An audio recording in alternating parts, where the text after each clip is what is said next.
ఎందుకు? నాకు big boss అంటే నార్మల్ గా చాలా ఇష్టం అన్నమాట. సో అందులో గేమ్స్ గానీ వచ్చే కంటెస్టెంట్స్ గానీ చాలా బాగా ఆడతారు.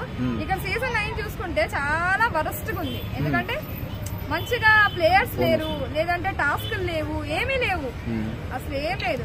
అంటే ఇప్పుడు తనుజ వల్లనే బిగ్ బాస్ నడుస్తుంది అని చెప్పి చాలా మంది అంటున్నారు. సో దాన్ని ఎలా చూస్తారు? ఆబ్వియస్లీ అనుకోవచ్చండి. ఎందుకంటే ఇప్పుడు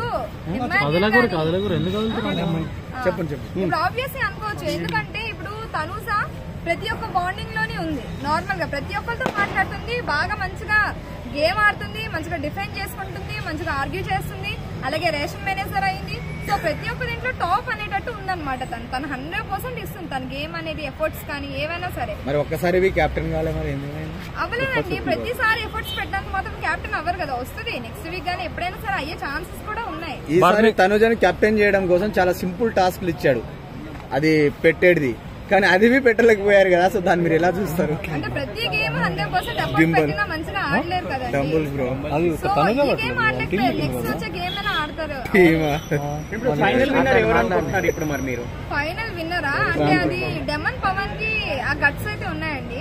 సో తనైనా అవ్వచ్చు, లేదంటే కళ్యాణ్ పడాలా అయినా అవ్వచ్చు.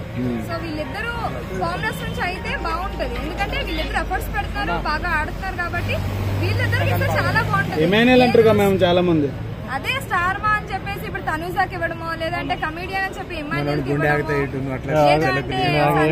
ఇవ్వడమో, ఇలా అయితే అది కరెక్ట్ అనిపించదు. ఎందుకంటే ఆడియన్స్ ఓటింగ్ బట్టి ఇవ్వాలి, లేదంటే ఎవరు టాస్క్ ఆడుతున్నారు, ఎవరు బాగా ఉన్నారా అని చెప్పి దాన్ని బట్టి ఇవ్వాలి, కానీ ఇలా అయితే ఇవ్వకూడదు.